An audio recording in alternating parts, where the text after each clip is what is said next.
By way of apology, you don't start a presentation ever by apologizing, but I'm going to apologize. I'm on, tomorrow will be 3 weeks of this cold, whatever it is that I've had going. So I've got chest congestion, sinus stuff, sinus infection, coughing, all that. So bear with me. Stay in the corner then. Yeah, right? Yeah, so you'll see the whitest guy you've ever seen doing his damnedest to do a very white impersonation. So that's that. So I've been in the FBI for, just by way of introduction, for 24 years. Never dreamed when I started that I'd last this long. But, excuse me, it's been a fantastic ride.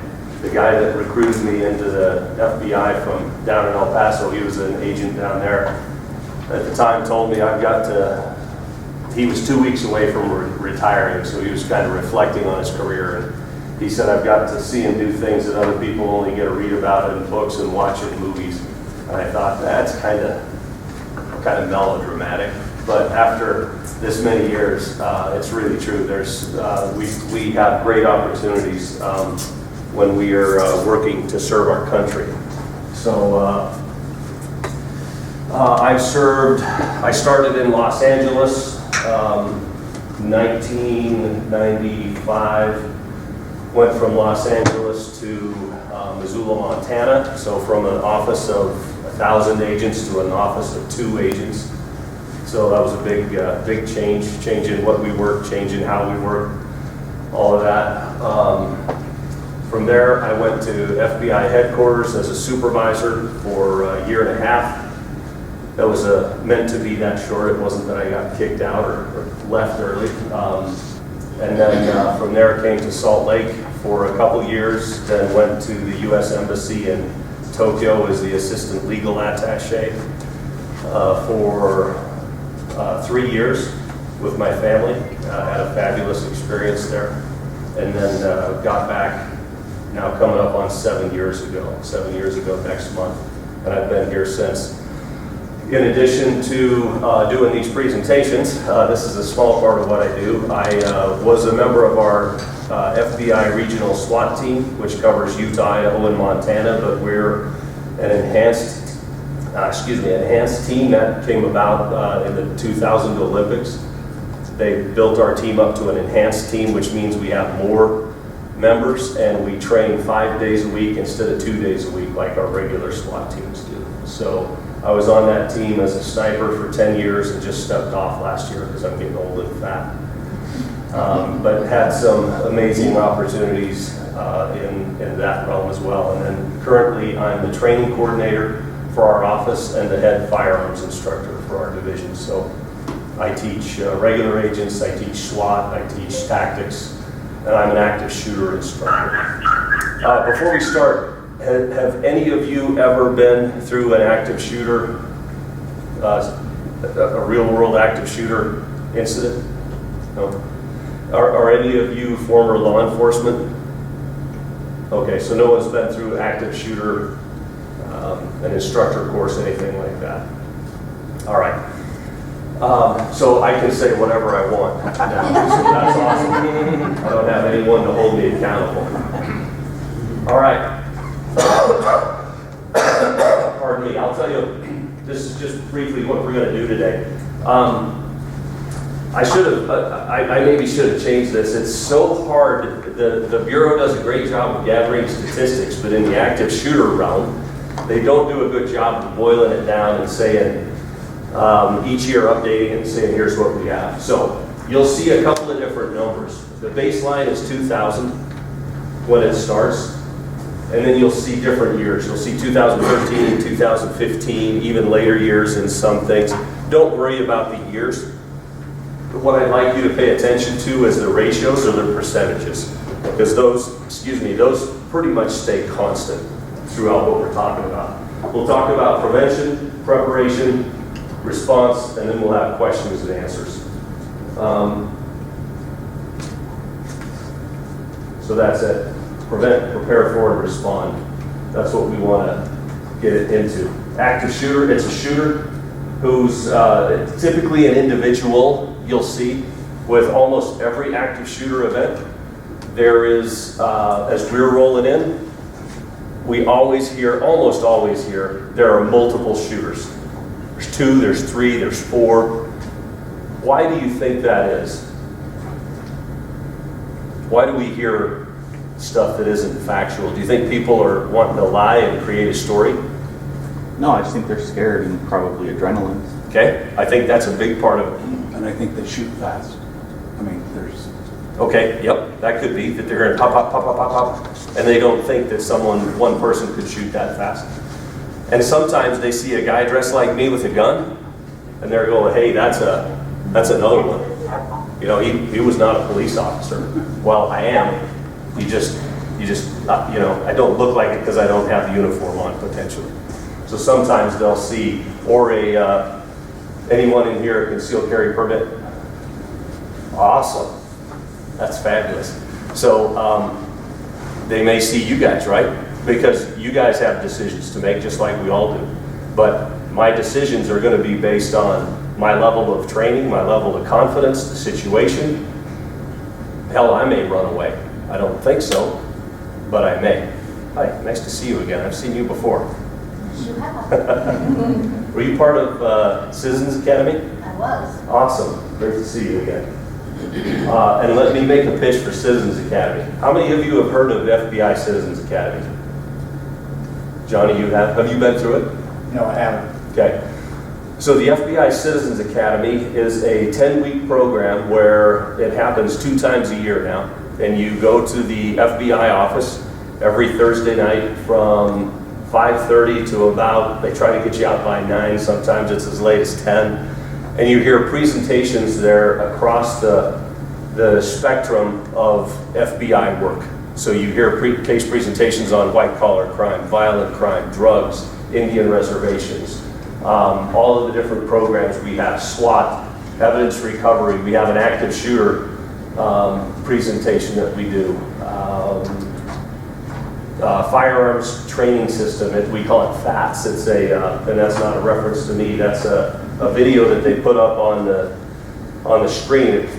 It plays a scenario, and you have a gun, and you have to react to whatever scenario plays out, and learn. You have to apply our deadly force policy, and you see how difficult it is, and how quickly you have to make life and death decisions, and then justify your actions.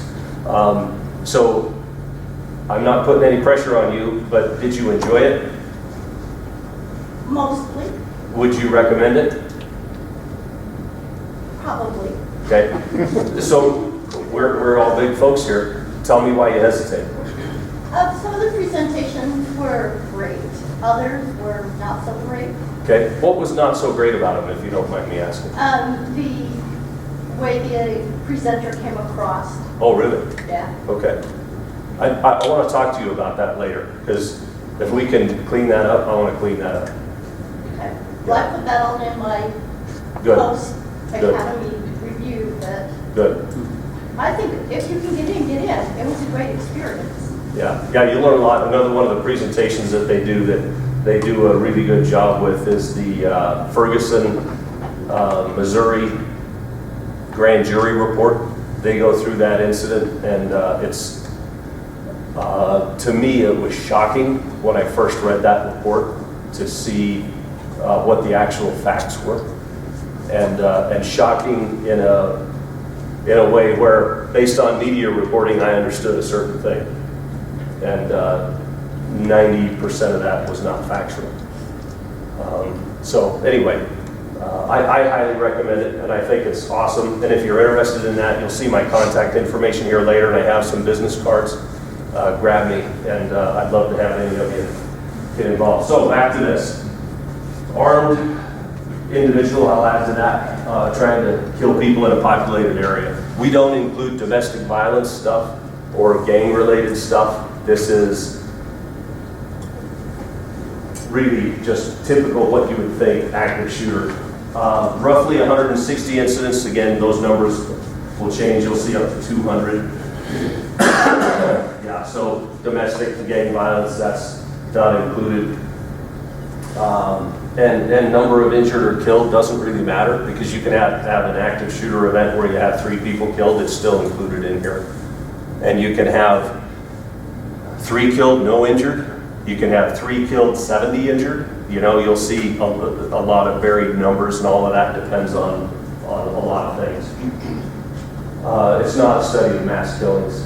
So, and again, you'll see as we go through. Now we're up to 2015, right? In these statistics, and here I've got a couple of resources to show you, and I've got it on the slide up here so you can write these down. But this is active shooter incidents in the U.S. 16 and 17, and then this is the one, active shooter incidents in the U.S. in 2018. And I'll leave that slide up for a second, but we're done. So you'll see, you'll be able to write that down, and those are publicly accessible.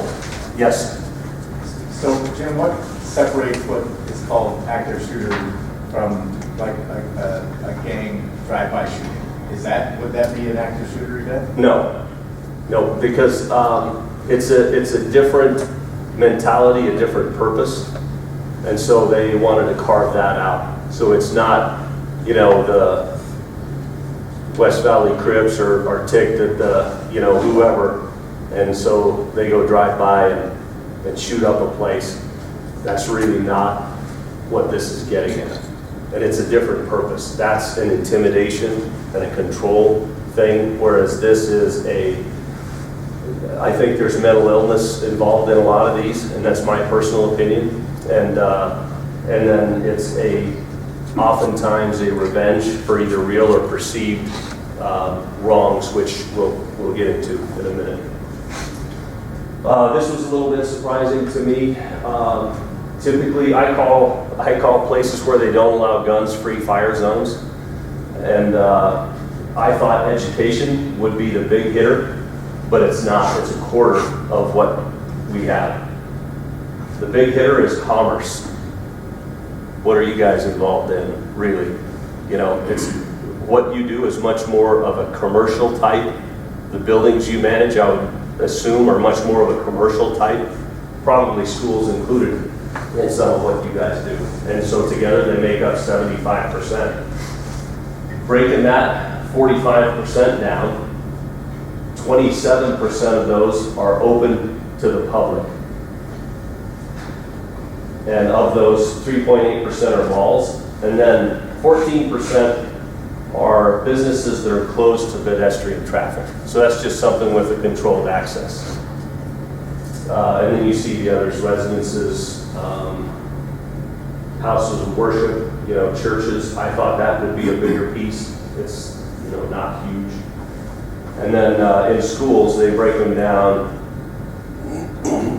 Pre-K to 12 is 16%, and then 7.5% for institutions of higher learning. I still believe that those places are selected in part because they are free fire zones, I think. And again, that's my personal impression. So this is 200 events. So the old one was 160. This is now 2015 statistics. Of those, 78% are apprehended, or sorry, 38% are apprehended, 20% are killed, and 39% commit suicide. In my estimation, most of these guys are killers, they're not fighters. So using the old, one was a Trolley Square shooting, 2005, 6, somewhere in there. The last round that guy fired at an innocent civilian was the instant before the off-duty officer from Ogden said, "Police, drop your gun." And he was up on the second level of Trolley Square. And then that guy went into survival mode, right? Because he was a killer. And we'll talk about low-hanging fruit, but that guy was out grabbing low-hanging fruit, right? The easiest people he could shoot, that's who he was shooting. So anyway, then he was shot and killed happily. That was not supposed to be blamed. All right, so again, 200 events, 578 killed, 696 wounded. Those numbers went up significantly in the next year, or actually, what was it, October of 17, I believe, when the Vegas shooting happened. Highest casualty site was Aurora. The theater, there were 12 killed, 58 wounded. Now that's, I believe there were 58 killed in Vegas and hundreds wounded. Because he was able to do plunging fire, we call it, from a position of tactical advantage. He was up really high and could just rain rounds down on people. I tell my agents and anyone who's a trained concealed carry permit holder, take your gun everywhere you go. But if I was in that crowd, there's nothing I could have done. Because I could have had my gun, looked up there and seen where he was shooting from. And I couldn't have shot him because he was 300 yards away. And I'm not going to start shooting at a guy and hope that I hit that window from 300 yards with my, my 9mm. Yeah, so that highest fatality site has really changed. So these things, they happen a lot in a lot of different places, 40 to 50 states at the time of this, and those are 13 statistics, so 2000 to 2013. So where the duration could easily be ascertained, 69%. They ended in 5 minutes or less. So think of your own town. What is your law enforcement response time to get to any one of your buildings? What would you guys guess? 6 to 10 minutes. Okay, I think that's probably a pretty decent average. And in rural areas, it's going to be a hell of a lot longer. Because you may have one guy on patrol at any given time in some of these rural areas. And if he's out taking a call for service, 90 miles away, your first responder may be the guys who are off shift that are eating dinner that, drive home, get dressed, get their work kit on, and jump in the car and go. And you may be a long time. I always say when seconds count, officers are only minutes away. And it's not to be critical of law enforcement. I love our state and local law enforcement. Those guys are my heroes, literally. It's just the nature of the beast, right? So we can't count on law enforcement coming to save the day necessarily. I mean, that for us, that's what we train for, and that's our Super Bowl. We want to be there, but the reality is oftentimes it's all over by the time we get there. We've already talked about that other stuff. We talked about this. Generally open to the public, generally closed, and then shopping malls. Schools, we talked about those things. I'll keep going. Many of the shooters are males. That's probably the only real solid thing you can say. The majority tend to be white, but the majority of our population tends to be white, and it's probably a little more canted toward the white guys being active shooters more than others. And the age of the age range is now as low as 6 years old. A bit ago, there was a 6-year-old kid. It never made the news that I heard. The 6-year-old kid took a pistol to school, and there was a little girl that he didn't like, and he shot her in the face. So in commerce areas open to the public, the majority of shooters were not employed and were not known to the employees of businesses. They just walk in and start shooting.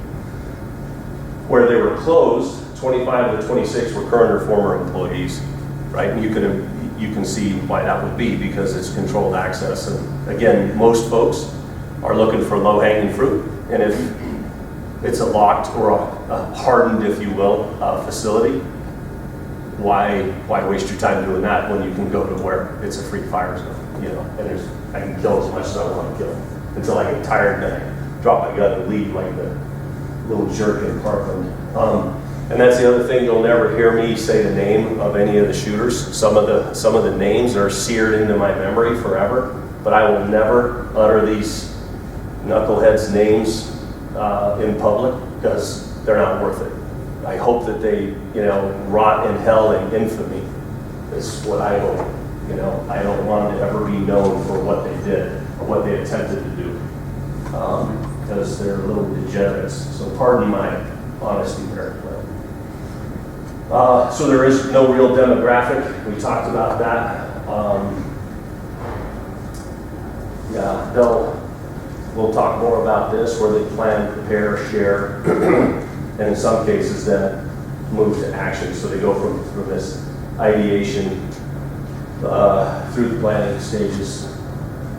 In 80 to 90% of all the instances, the shooter displayed detectable behavioral indicators.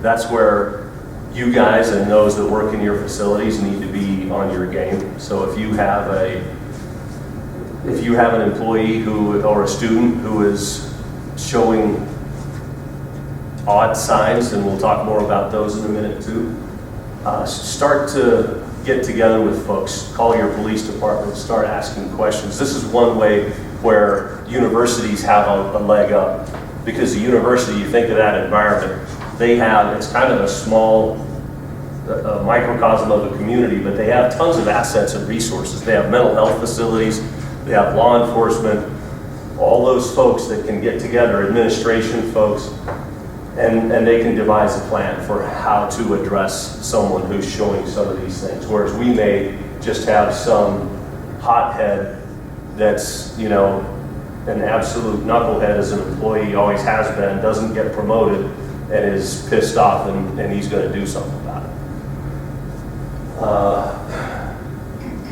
So some common triggers include loss of significant relationship. Let me pick on someone. Sir, what does that mean to you, a loss of a significant relationship to you? What would that mean? What would that look like for you? A significant relationship? Yep. I mean, for me, family. Okay, wife, child, maybe death of a child. For me, death of a grandchild. I'm that age. My daughter's going to give birth to our second grandbaby tomorrow. What is it for young people?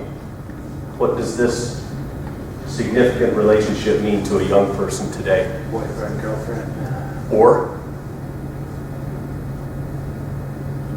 parent, they've been slighted by someone. Acceptance. been slighted by someone. Who could that significant someone be to them? Be their best friend. It could be someone they met online that they have never met. Never met them. And the person says something mean to them. That today, so I'm with you guys, that's how we think, right? But kids today, so it can be a perceived loss. Their gamer friends. Yeah, right, gamer friends, yeah, absolutely, yeah. Because those are my people, I know these guys. Those are my buddies. Well, not really. So feelings of humiliation and rejection, you'll see if you look at news, there's this term called incel, I-N-C-E-L. How many of you have heard of that? Okay, a couple of you. So that's involuntarily celibate, is what that stands for. Yeah, so that's basically guys who cannot get a girlfriend no matter what they do. And so those guys will sometimes have these kinds of feelings that turn into actions. So many of the active shooters were described as social isolates. Pardon me, but that's certainly not all. Many of them, though, did harbor feelings of hate or anger. Some had mental health contacts, some didn't. Some have criminal histories. In my little bit of study, most don't have criminal histories. So most of these guys can roll out and buy a gun just like you and I can. Resolution, again, this is looking at the percentages is what we're included on here. 40% the shooter committed suicide, 29.5%, this is what I want you to pay attention to. Law enforcement had to engage the shooter in 30% of these to end that threat. In 45%, so roughly half of those, officers suffered casualties. half of those officers were killed.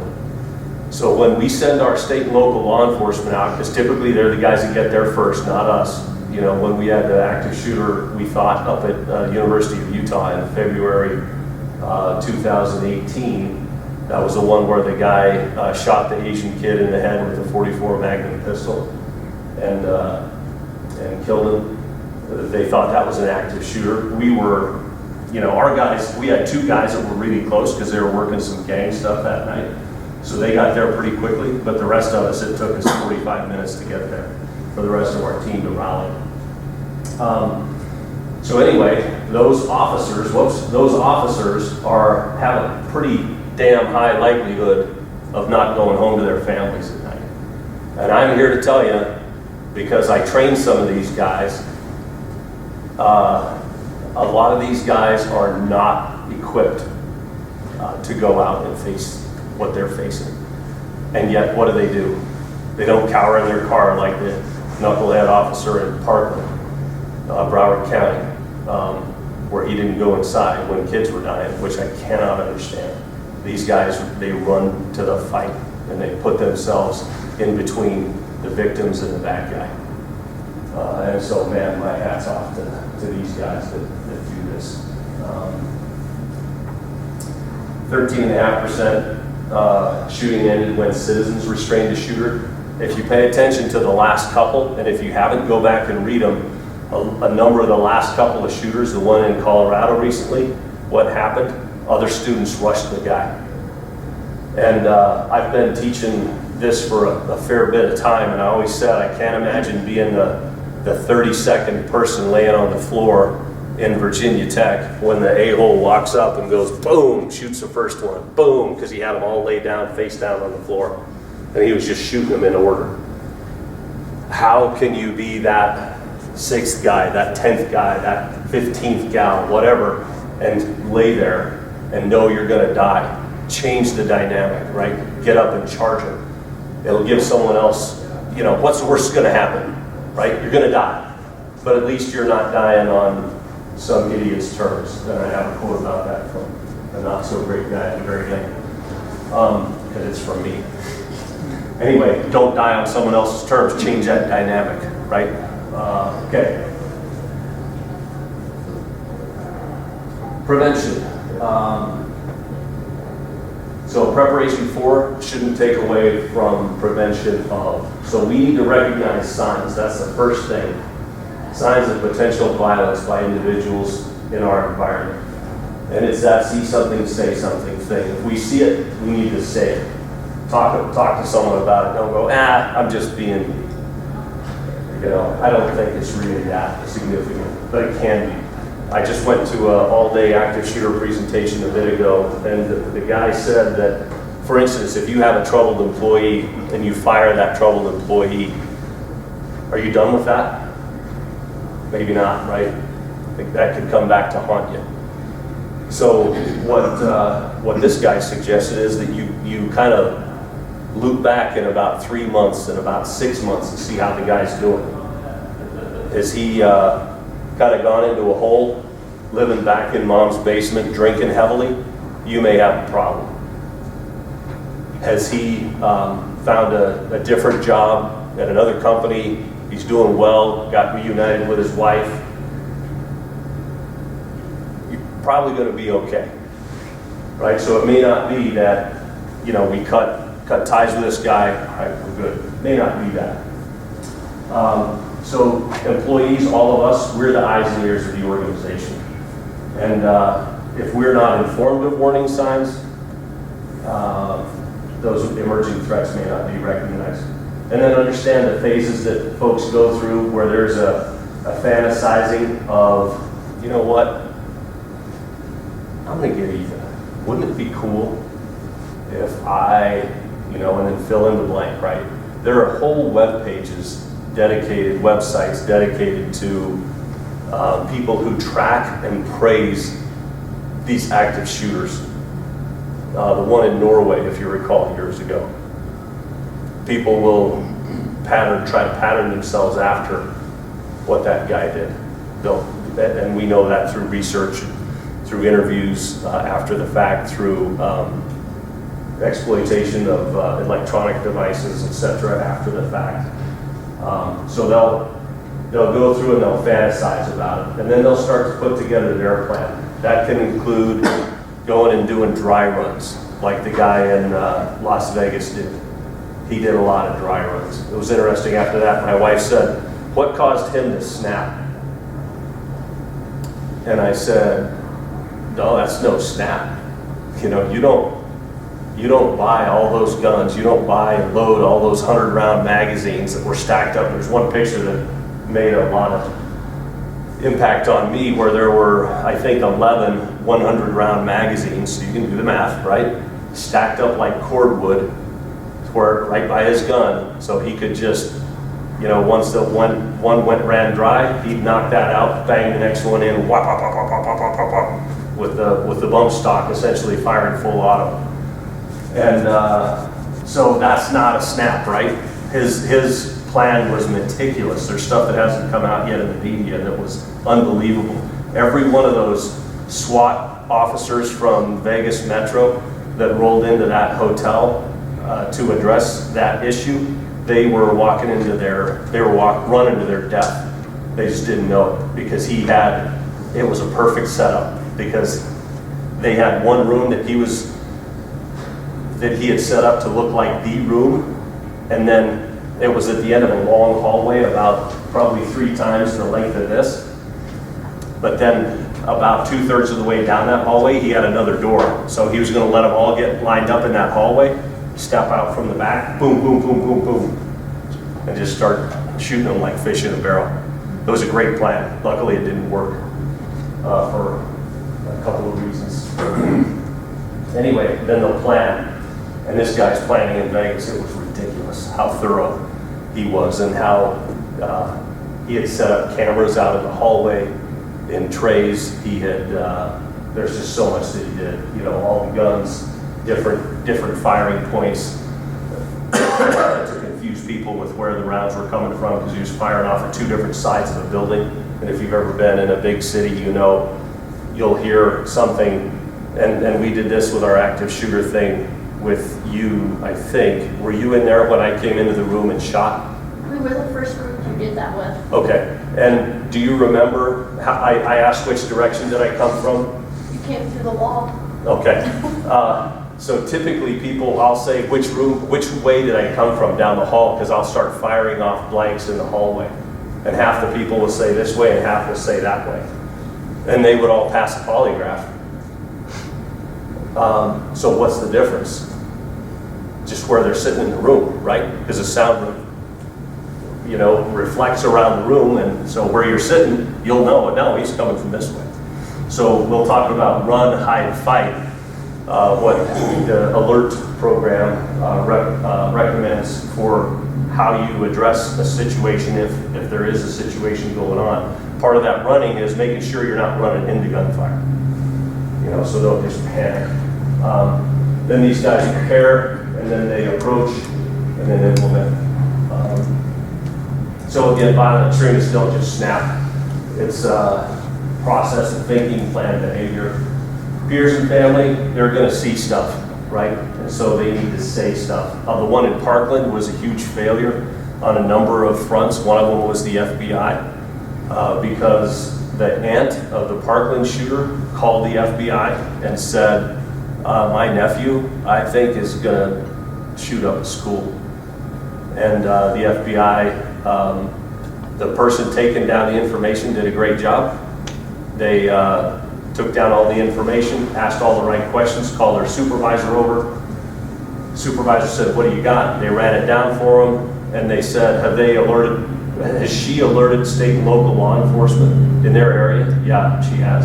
Okay, we're good then. So instead of adding one more layer where the FBI could then go out and approach state and local law enforcement, hey, have you guys got reports on this guy? What have you done?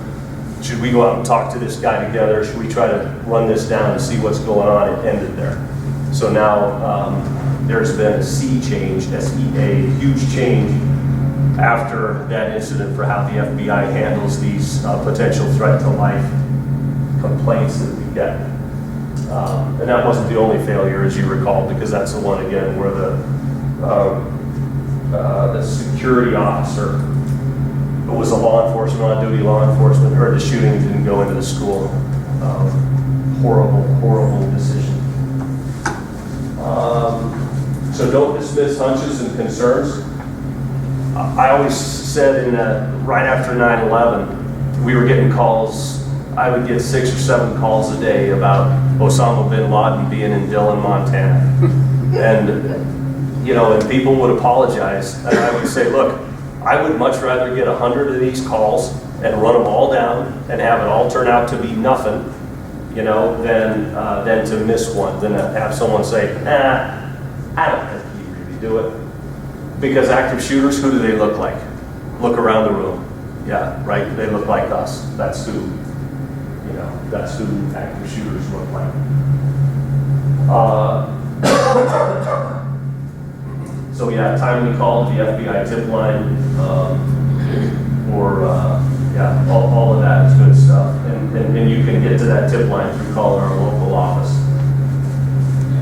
All right.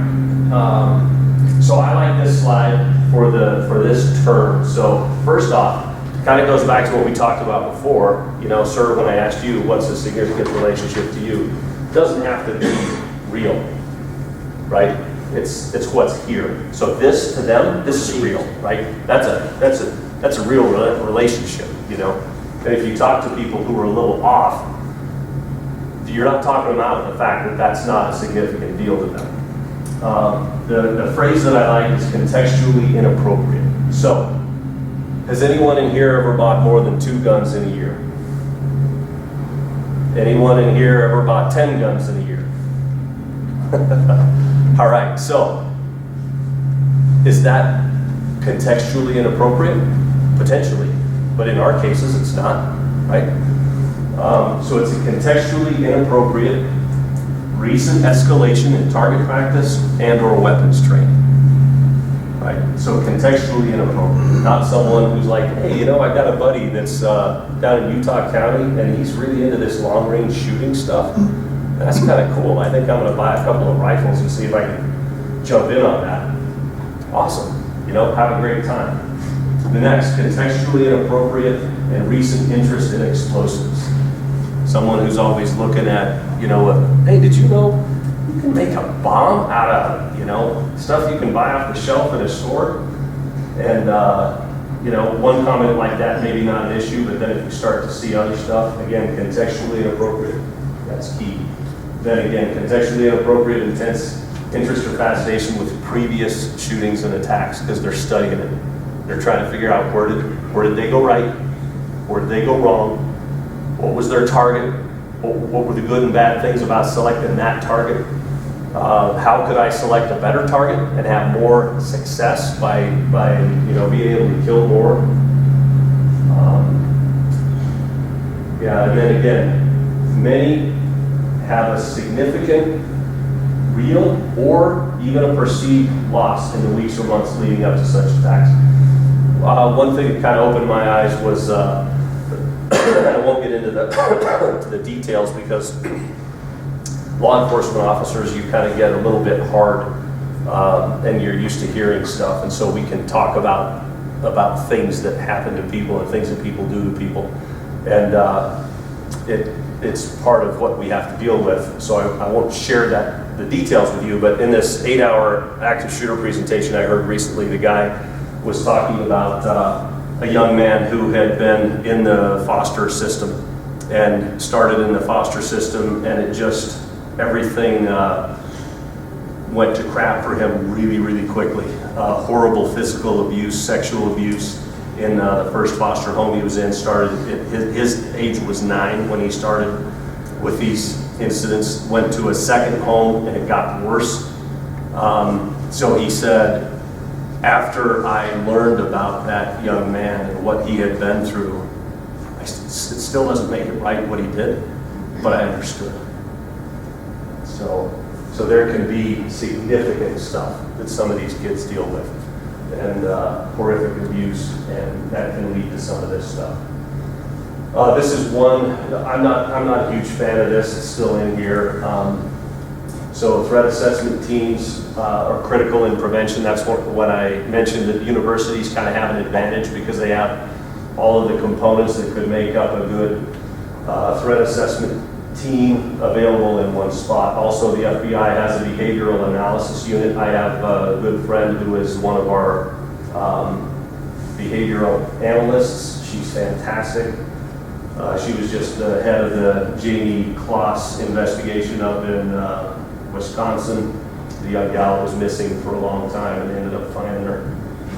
And her parents were murdered at the same time. Anyway, so if someone needs a point of contact at that behavioral analysis unit, again, you'll be able to contact me and request that.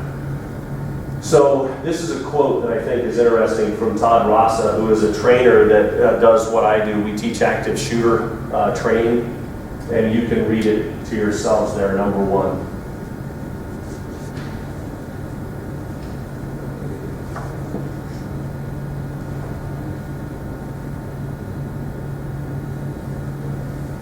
So kind of powerful. I think one of the bigger parts of that mental preparation for that is not to say if this happens, but when this happens, this is what I will do. Eisenhower said about war preparation that our planning was indispensable, but sorry, he started with the other one. Our plans were useless, but our planning was indispensable. So just the fact that you have a plan and you've got some things in mind, that you've thought about it, you've thought about egress routes, you've thought about how could I lock this particular door? Where could I hide that someone couldn't see? How could I protect those that I'm in charge of protecting? Because that's going to be my first thing, right, as a teacher or whatever your role is. So it's hard for people to get past that. As law enforcement, we deal with that a lot. I have a little odd mentality of that. I tell people when I go to church, when I see someone I've never seen before, I don't think, oh, there's a brother or sister in Christ I haven't met yet. What I think is, if that guy does something, how can I kill him? Right? So, kind of weird, but that's my mindset, and that's what I want to be thinking as I'm looking at stuff. We have to overcome our tendency for denial, because the people who say, this can't happen, this can't be happening, bang, bang, bang, it's got to be fireworks. Yeah, how many times do we have fireworks go off in our building? Right? So, I just thought it was fireworks. Well, no, it's not fireworks. And that denial, this can't be happening, that tells you this cannot be happening, so I'm okay. I don't need to do anything right now. I'll just sit here and it will go away. But it doesn't. Okay, so self-assessment checklist for organizational preparedness. And does it exist in your organization? And if you don't have that, there are online resources. And then talk to other bigger entities that have probably done that and probably have a checklist. It won't be perfect, but it'll be something you can use as the bones for what you can pack some meat on. Emphasis is on deter and detect. So know your personnel capabilities and limits, and then as well as the vulnerabilities of your physical facilities. So, just know your people, right? If you have someone at the front desk like this Yahoo sitting out here at this front desk, I walked in and I'm like, holy cow. He's one of the best agents that our division has had in the last 30 years, and a phenomenal dude, and super capable. And I'm seeing him here at the WCF building, and I'm like, dang, how did you end up here? So anyway, but you may not have that. You may have someone who you're not super confident in, and that's going to go into your, okay, we know we don't have a lot of faith in X person, so what can we do? What other things can we do? And then vulnerabilities of your facilities. I can't do all of the buildings, but if you have a specific building that you think there are some real vulnerabilities on, and you'd like someone to come do an assessment with you, walk around, talk to you about some things, show you some things, I'd be happy to do that. Encourage decision making at the lowest level, because it could be the person that decides there was I just watched a video last night, May 10th in Oklahoma. There was an active shooter, came into one restaurant, shot someone, went to the next one, shot someone. Someone ran out past him, kind of knocked him out of the doorway. It sounded like the employee shut it and locked the door. That employee saved probably scores of lives. The guy ended up getting shot on the freeway. He just ran from the restaurant, kind of, the freeway is closer than this one is, ran out there and started pointing guns at cars, and an officer rolled up and shot him, killed him. But it could be, so that decision making at the lowest level, that could have been the table cleaner at that restaurant that saved the day. So you want people at those lower levels able to make calls like that. Post training, this is typically for larger venues, schools, hospitals, etc. Develop redundancies, communications within the facility and the outside world. We were in Tokyo in the big earthquake of 2011, and one of my kids was out at school, which was a 45-minute drive away. It ended up being an 8-hour drive that night. He didn't get home until 12:30 at night, and the earthquake hit at 2:43. But most of the comms went down. But what we did have that worked for us was social media, which was kind of strange. And that was, luckily, Facebook had just kind of started to be a thing. And so we were getting Facebook updates from other families. So be alert and make it hard for someone to hurt you, right? Don't make it easy for them. And that's why, has anyone ever noticed where cops sit in a restaurant? Or concealed carry permit holders, where do you sit in a restaurant? Let me see everything. Why? Yes. Make it hard to hurt you, right? That's what that boils down to. And I want to see stuff, and I want to be able to react to it. So my wife doesn't even, it used to be that she would sometimes go sit in the far corner, and now she's just, there's your seat. When we go to a movie theater, we're always on the freaking back row, right? Because I want to be I don't want anyone behind me that I can't see doing stuff, right? So that's part of making it hard to hurt you. Preparation enables and empowers response. And your plan doesn't have to be complicated, but it has to include everyone. It has to be realistic. And then, things that you can have to make your planning easier. In some rooms, there's typically government buildings, there's a flagpole. What's a flagpole? That's a freaking spear, man. That's awesome, right? In some buildings, there's fire extinguishers. So you can use that to pound someone in the head with it, or you can use it to spray them.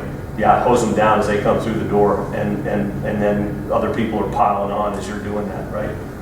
Fire extinguishers were awesome. Okay, I'm gonna play, how much time do I have? What time do I need to Still have a half hour. end in? Okay, good. All day. Awesome. Yeah, you guys could listen to me all day long, right? Good. All right, let me see if I get that. So, what did I do? Is that not working? Oh.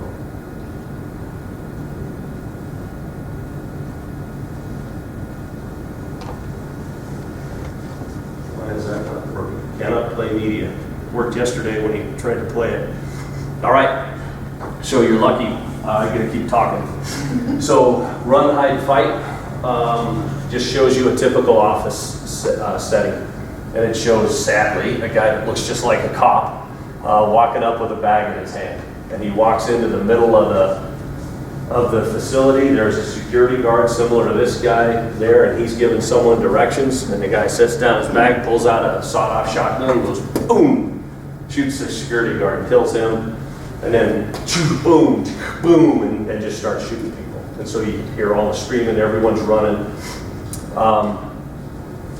And it shows some people who say, we gotta go, let's go. And they're running out, and one of their colleagues jumps under a desk, and she's panicking and screaming. And they're like, you gotta be quiet, and you gotta come with us, don't stay here. Because they thought they could get out. So they did, they safely got out, and they took her with her. They get outside and there's a guy that rolls up on a bicycle and he's got earbuds in and he hasn't heard anything. And he's walking into the building and the guy grabs him and says, come over here, there's shooting going on in there. So they're calling 911. There's other people in the building who can't get out. Those people, it tells them basically what to do. What's the downside of hiding in this room if I try to close that door? If I put all these tables up against that door and lock that window with this thing, let's say there's only one window, what's the downside for me there? So open out. Yeah, it opens out, right? So the guy open it and go, push the tables down, boom, boom, boom, boom, and start shooting. So you gotta remember, or think about what you're dealing with. Has anyone ever heard of pennying a door? Okay, so when you penny a door, so that, I'm not saying it's what you should do, but it's a possibility. It's just one of those things that you can think about. When you penny a door, the door latches right here, and to penny it, you're basically putting a ton of pressure up on this as high as you can get, and shoving something in here. I can get my whole thumb in between there. And the more I get in there, the more pressure I put on that, I would put it in there and I'd slide it down, a stack of pennies, a stack of quarters, something, as hard as I could. That makes this so it won't open for tension, right? That's one way to block a door like this. Another way could be if you had a rope, you know, whatever, tie a rope here around that handle so it couldn't open up far enough for someone to get in. And again, if you make it a little hard, typically it's going to work because these guys are looking for low-hanging fruit. So they're not going to spend minutes out there, you know, get the bolt cutters, get the blowtorch, you know. No, they're just going to go to the next room that's open and kill those people. So they show these guys hiding. So the movie recommends three things. Know your egress points, so how you can get out of a building. Know multiple egress points. So that's the run portion. So if you can run, and if you can get out of there and be a good witness now, if you see someone that's shooting, then you can tell the officers.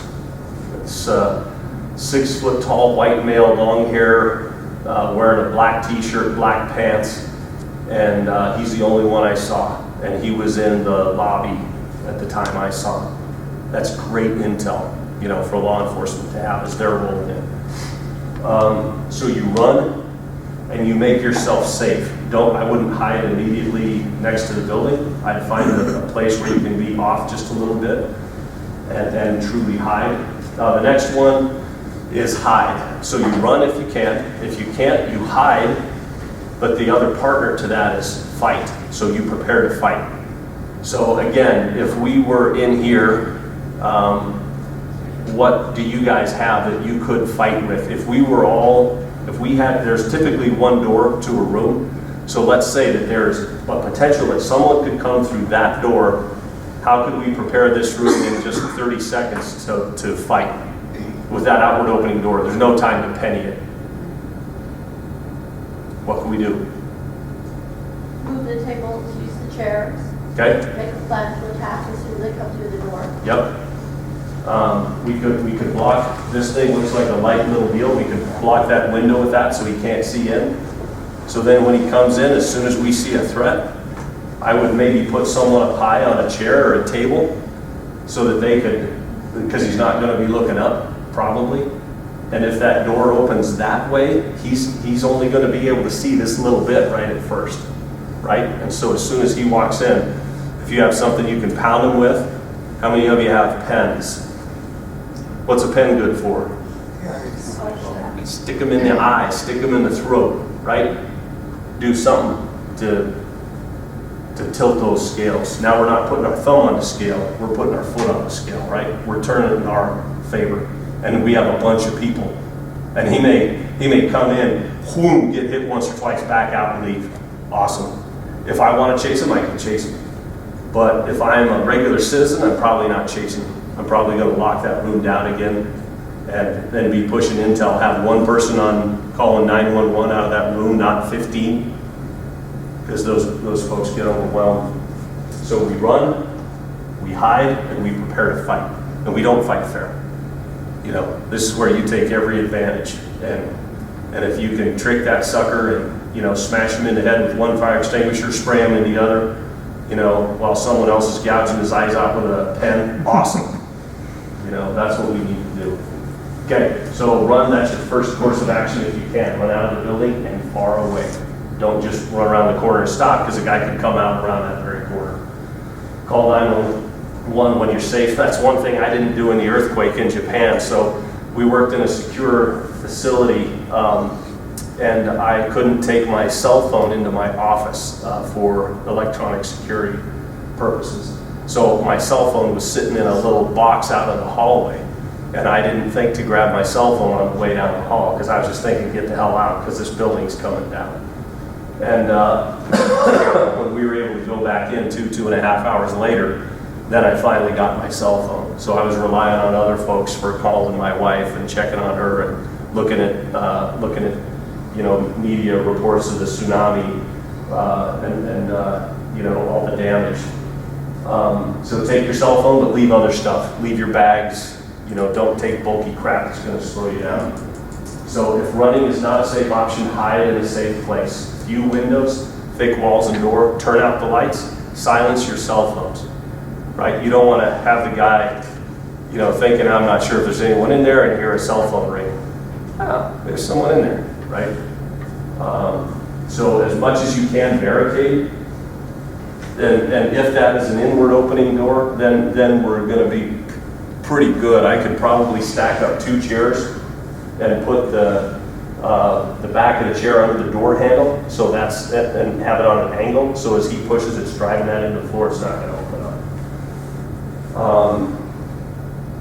As a last resort, when confronted, disrupt and incapacitate the shooter with aggressive force, and that's attacking them. There's a guy that teaches active shooter stuff in schools, and he will walk into the room with a blank gun to begin the presentation. Boom, boom, boom, boom, boom, boom, boom. And people are just sitting there freaking out, right?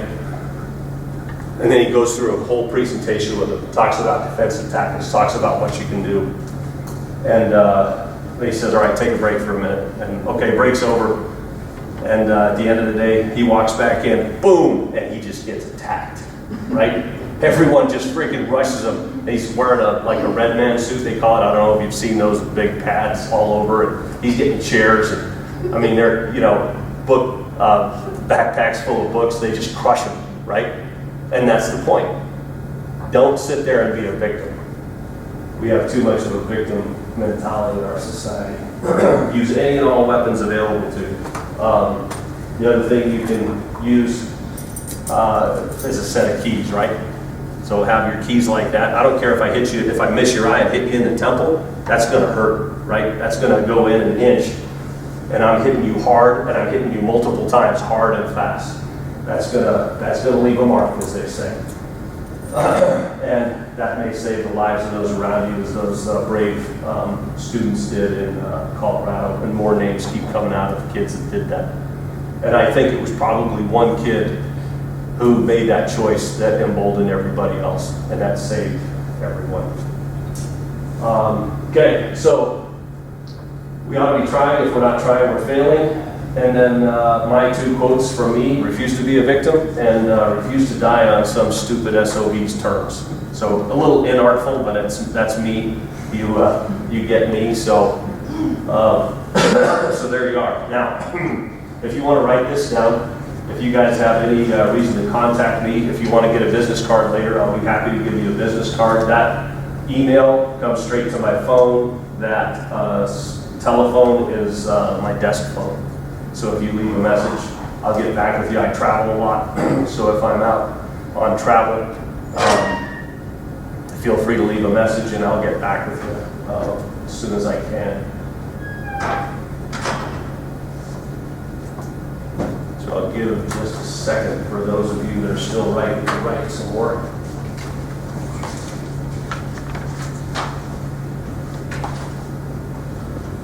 And while they're writing, I'll show you another screen with some more resources on it. Everyone good if I switch screens? So there's 2.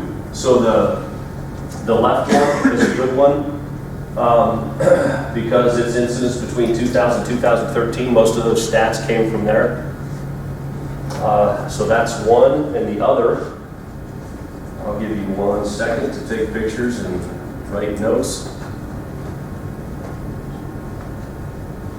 All right, and then the next one, it's these two. And these are the ones I have here. I just brought one hard copy of each. You guys are welcome to, if one wants to take one and someone else wants to take another, you're welcome to have those. But if you query this online, you'll find that exact document. All right, so I am done. What are your questions? Yes, sir. How can it, what's a good way to like, gently learn your coworkers' situations, like who's fighting at home, who's getting a divorce, with keeping their boundaries, but, trying to Okay, so are you married? engaged Okay. 13 years. Okay. So when your fiance starts asking you about someone and says, when is their son getting married? What's your answer typically? So what's the question? When is their son? You're talking about someone. You're talking about a friend's son. This is hypothetical, right? Yeah.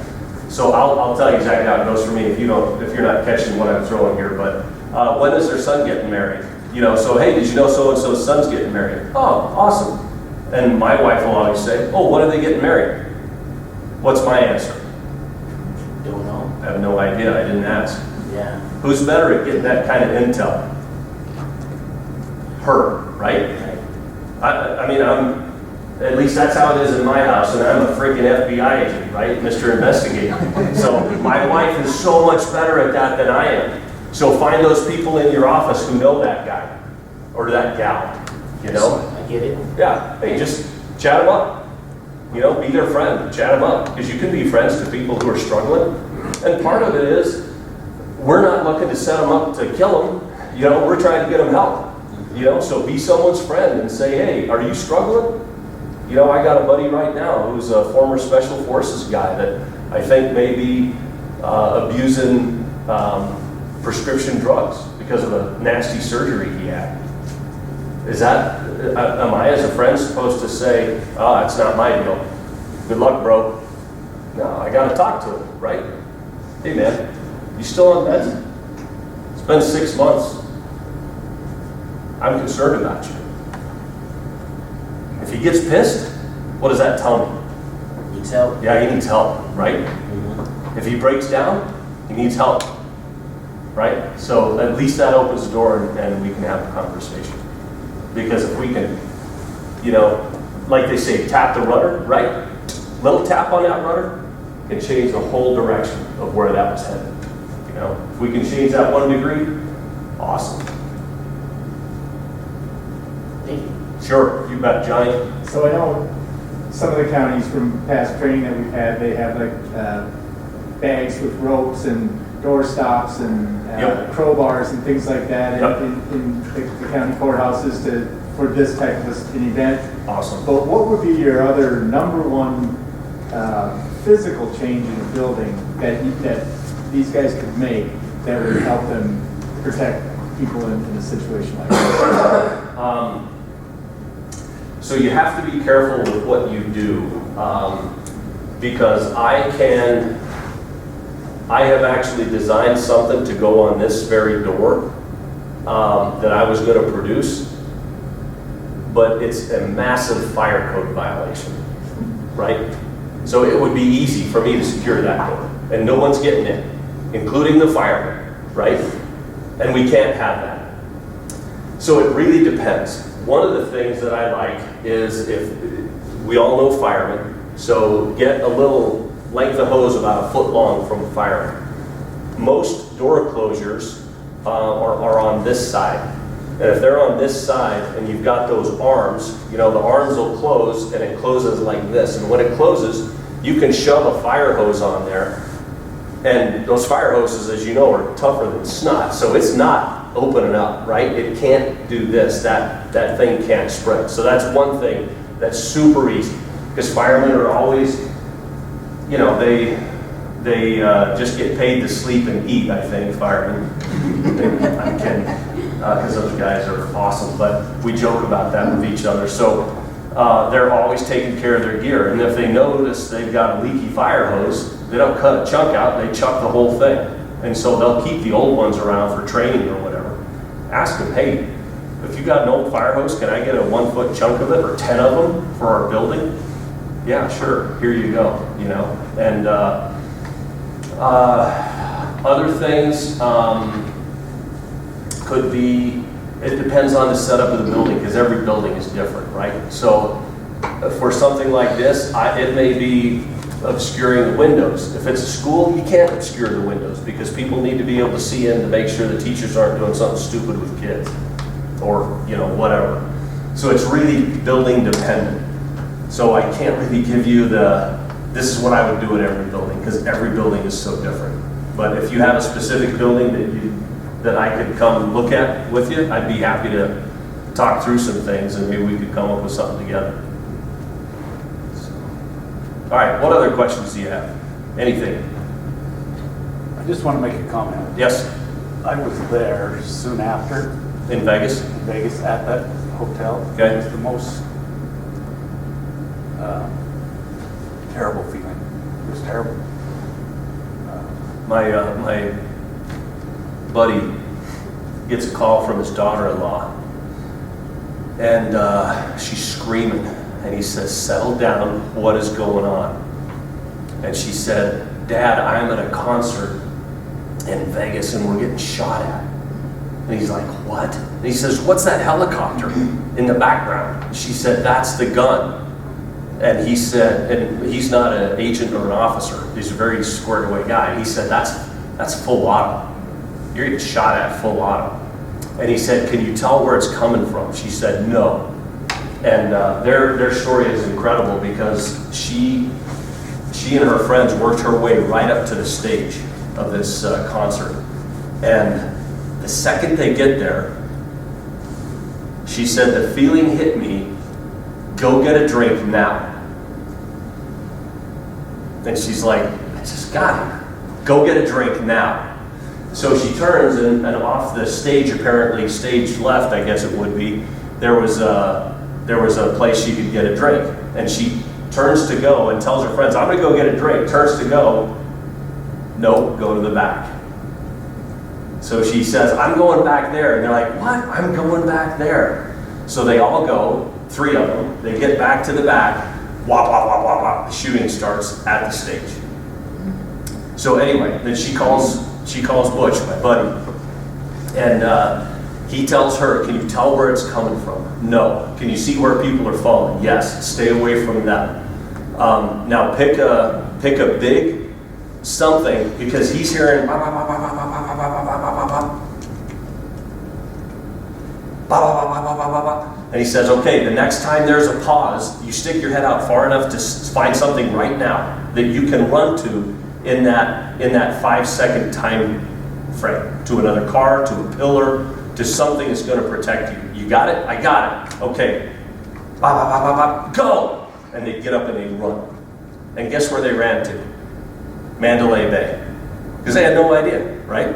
But the closer you get, the harder it is for him to hit you, so it turned out to be fine anyway. But yeah, it's horrific. I do a demonstration with, I have a 100-round magazine for my M4, so it's full auto. And I do a demonstration, I shoot 100 rounds out of that sucker, and it takes 8.2 seconds for me to shoot 100 rounds. And so you think of the devastation of that, you know.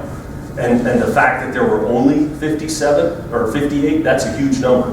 But the fact that there were only that many is, you know, God's grace, because it could have been, should have been so much worse. One of the things that saved them, and I'll mention that here, it's typically not part of this presentation, but something I've recently learned, is that if you can start moving people, if the ambulances are overwhelmed or people aren't coming to help, how far is the best hospital close to here? Who knows? Probably Altamont. Okay, Altamont Hospital. Start rolling there, right? Next one is 5300 South and State, right? That big IHC. right? Start rolling there, throw them in your car. Hey, it's better than sitting there bleeding, waiting for someone to come. And in Vegas, they saved tons of people. In Boston, with the bombing and the follow-on shootings and all of that they had there, every person who made it in the doors of the hospital alive survived.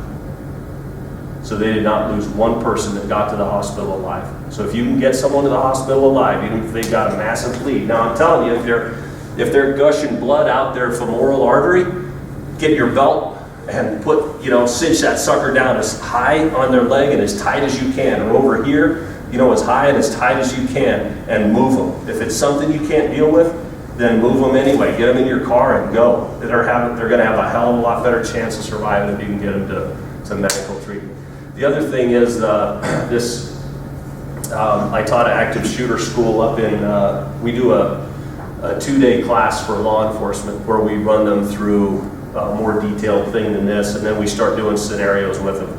And we have them we're the bad guys, so we're the ones getting shot with simunition rounds, which hurt like a mother. But then they're the responding officers, and so they have to go through these evolutions, and we switch up team members, team leads, and man, it's really cool to see how these guys progress.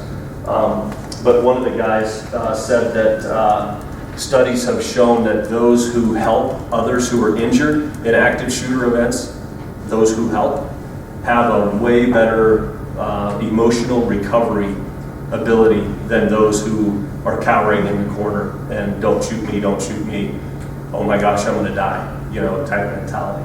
Those who say, okay, he's gone, my buddy's bleeding, I'm gonna go over there and stick my finger in his leg and just hold it there because that's all I know to do, right? Those people recover better than those who cower in fear. Yes? We had an employee who was actually up next to the stage when that happened, and her son is a Las Vegas officer.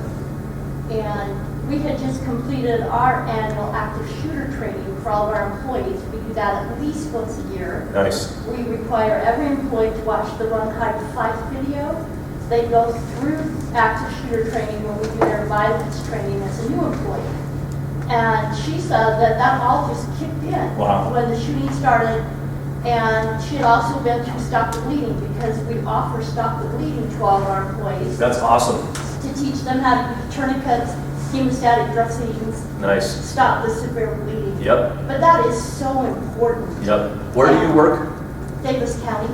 Okay, and what facility? Well, I'm the risk and safety manager for Davis County, so we do this in every building with every employee. Yeah, Other that's than awesome. the sheriff's office, because they're a unique setting. But at least once a year, Yeah, we that's put awesome. them through this. Yeah, And that's we so train good. them, and we have bags, and we have demonstrated how to properly break a window out, if that's your only option to get out Nice. of the building. Yep. So And if you the guys, employees really appreciate it. so if you guys need resources, cross out my name, delete your pictures, and call her. I'm willing to No. help anybody, we have done a lot of it. And Right. And I'm not, I'm joking, but I'm not joking. So you and people like you are a great resource. So if anyone else has done similar stuff, or if you think you can do that, you can pull that off, you can get this award from your, whoever it is, the Monkey Mucks up top, do that. This is my little window breaker right here. It's got a seatbelt cutter on it that slices through seatbelts like nothing, and it'll shatter any side window on a car with, I'll show you how hard it is. That's all I do. And boom, the window blows. And it's a little carbide bit that comes out of there that's got a super point on it, and it'll take a window out. So if I did that here, that window would go. I gotta be careful because we don't hit them in the center because they'll give, but we hit them in the corner. And that may cut, because that'll come out in shards if that's not tempered. Can't see any indication. Anyway, so there are ways you can do that. But yeah, that's awesome. That the fact that you guys do that is huge. And that's a great point, that training empowered her, right, to get through that situation. So that's so cool. You may have saved lives with what you've done up there. So that's just awesome. Well, if we save one, Right? we have been successful. Right? Yep. Yeah, we just had an agent shot with an AK-47, one of my buddies on a SWAT hit up in Idaho. He got shot twice and got saved by his ballistic plates. And my buddy is the one that's ran our ballistic plates program for the last 20 years in the Bureau. And so he was my first call, you know. It's awesome.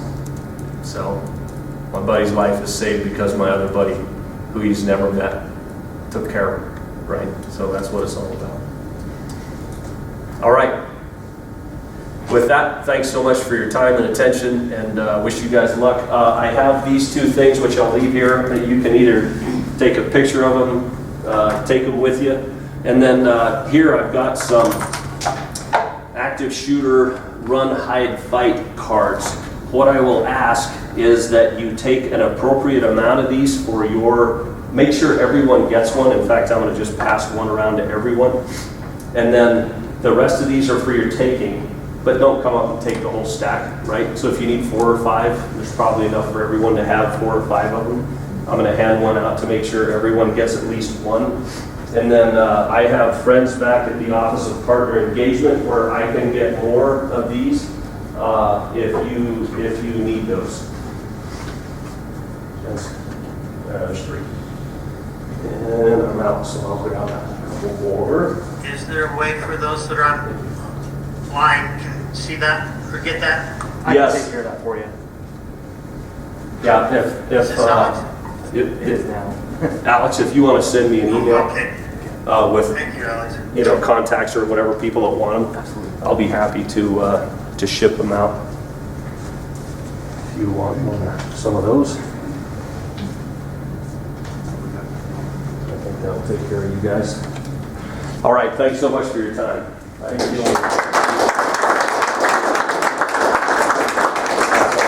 Sit right there. Great. I think the comment that struck me mostly